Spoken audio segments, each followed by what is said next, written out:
চা আছে চিনি নেই, খেতে কেমন লাগে? বিছানা আছে কিন্তু তুমি নেই, শুতে কেমন লাগে? এবার আমারটা শোন। থানা আছে পুলিশ নেই, যেতে কেমন লাগে? থানা আছে পুলিশ নেই, যেতে কেমন লাগে?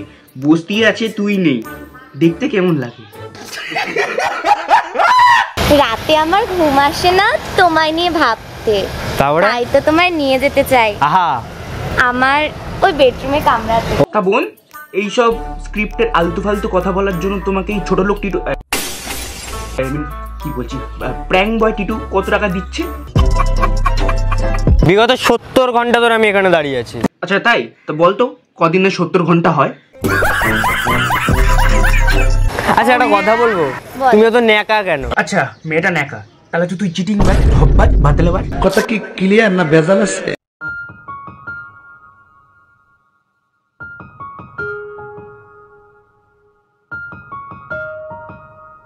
হ্যালো সাবস্ক্রাইবার, আমি আশা করি তোমরা বুঝে গেছো ইন্ট্রো আর থাম্বনেল দেখে যে আমি আজকে কার বিষয়ে কথা বলতে চলেছি।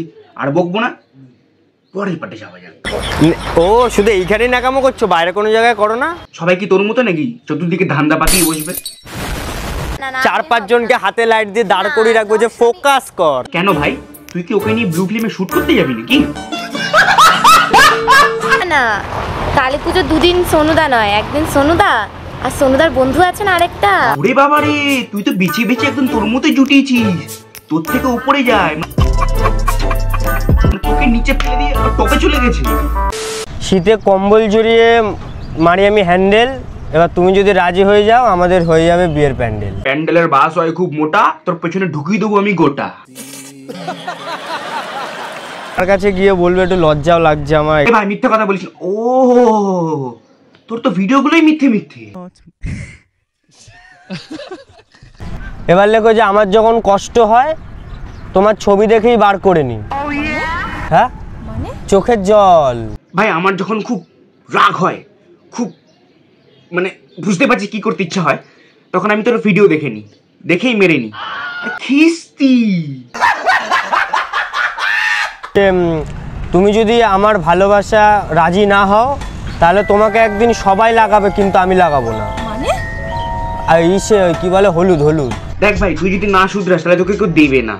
আরে মেয়ে, অন্য কিছু ভাবিস না। বলো কি ভালো, মানে আমাকে ভালো লাগছে তো? তাহলে তুমি আমার গার্লফ্রেন্ড এখন? হ্যাঁ বাহ ভাই বাহ, কি এমন করলি ভাই যে রাজি হয়ে গেল? এরকম যদি আমি কোনো জায়গায় করি, কোনো মেয়ের সাথে, কোনো লোকালিটির মেয়ের সাথে, সেই লোকালিটির লোক তো মারবি, প্লাস মেয়েটা বাড়ি থেকে লোক ডেকে এনে মারবে, প্লাস মেয়েটা নিজে মারবে। এত জায়গায় মার খাওয়ার ভয় আছে তোর? ভাই একটা কানে কানে কথা জিজ্ঞেস শোন না, 200 না 500 কত দিলি? খারাপ ভাবিস না, মানে তোর সাথে স্ক্রিপ্টেড ভিডিওটা করার জন্য। আরে ভাই তুমি তোমার দুধটা দিয়ে দাও, দুধ চা হয়ে যাবে। তুই একটু হালকা করে মরে যা, পৃথিবী শুদ্ধ হয়ে যাবে। আরে আমার হ্যান্ডমেড সোডা। যাই হোক ভাই, বেশি ফ্যাটাস না, দেখবি তখন ফ্যানার জায়গায় অন্য কিছু বেরিয়ে আসবে আবার। আমি কথা বুঝাই, আমি একটা রেসপেক্টেড মানুষ, আমি একটা। ও আচ্ছা, তার মানে তুই রেসপেক্টেড ছোট লোক। দুজন মিলে বিয়ে করি চলো, তুমি দুধ দেবা, বিয়ে করবো। আচ্ছা ভাই, এসব কথাবার্তা বলিস যে মানে বাড়ির লোক কিছু বলে না নাকি? বাড়ির লোক রাস্তায় গিয়ে বলে তুমি তোমার সোডাটা দাও, আমি আমার দুধ দিচ্ছি। লাল লঙ্কা যেমন তেমন, কাঁচা লঙ্কা ঝাল, তুমি যদি রাজি থাকো বিয়ে করবো কার। পাড়ার ছেলে যেমন তেমন, বস্তির ছেলের নাম লালটু, রেল লাইনের ধারে থেকে তোর মতো ফালতু।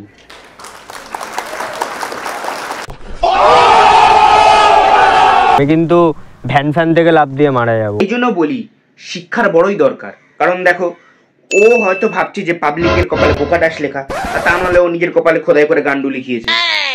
আমাদের প্রধানমন্ত্রীকে পাঠায় সবার আগে। এই ছোট লোক, প্রধানমন্ত্রীকে তোর বাবার বন্ধু লাগে নাকি? যাই হোক ভাই, এই ভিডিওটা করছি এখানে শেষ। যদি ভালো লাগে একটা লাইক করে দাও, কমেন্টে জানাও কোন পার্টটা ভালো লাগলো। যদি খুব ভালো লাগে শেয়ার করে দাও। এরকম ভিডিওর জন্য এই চ্যানেলটাকে সাবস্ক্রাইব করো। লাস্টে একটা কথাই বলবো, মেয়ের তো পটায় সব ছেলেরাই, কিন্তু পটাতে হবে একটা ইউনিক ভাবে, কারণ তা নাহলে সব মেয়েরাই বলবে। সেটা বলে লাভ নেই।